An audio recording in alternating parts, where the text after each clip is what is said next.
Hello students, welcome to the chemistry class.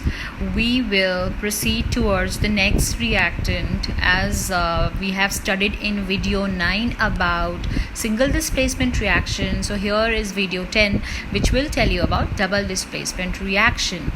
What happens exactly in double displacement reaction? Students, single displacement reaction where you have seen that only single ions or single element, or you can say the most reactive one, displaces the less reactive one. But here the case is different. What happened here? Here both of the reactant, they interchange their ions. I'll tell you the definition of double displacement reaction, students.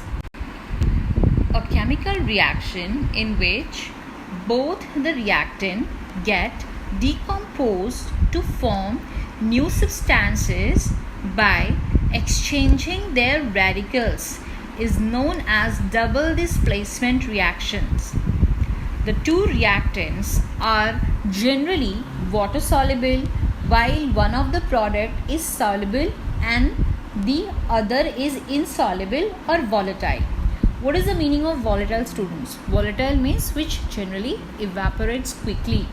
Okay, so in double displacement reaction, two different atoms or group of atoms are displaced by what other atoms or group of atoms.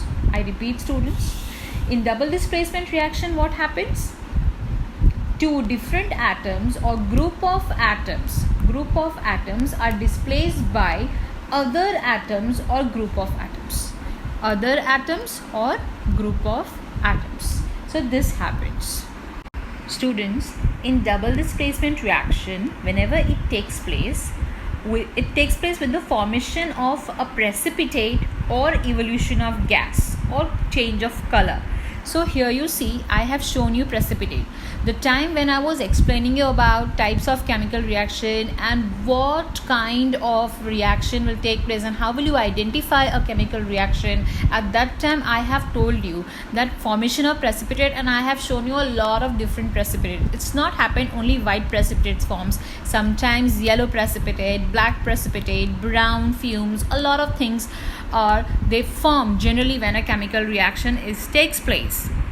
See students, I have one example to show you double displacement reaction. It is also given in your NCERT, so I have followed that.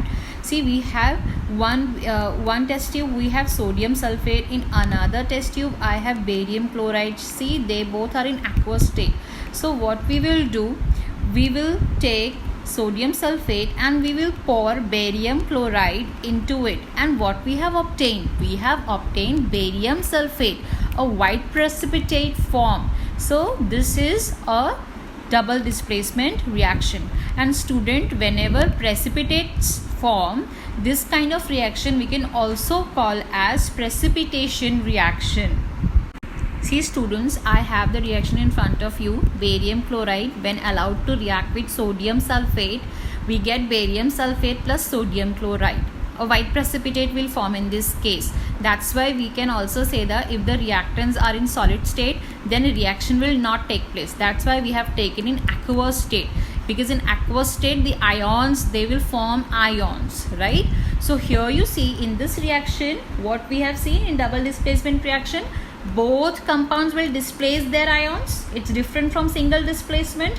Here you see in this reaction, cations, barium is the cation and sodium is the cation, have interchanged their anions. Anions means chlorine and sulfate. So they both have interchanged. See, barium and sodium is at this place only, but chlorine and sulfate have changes their places, and sulfate have added with barium and chlorine went towards sodium. We got barium sulfate plus sodium chloride.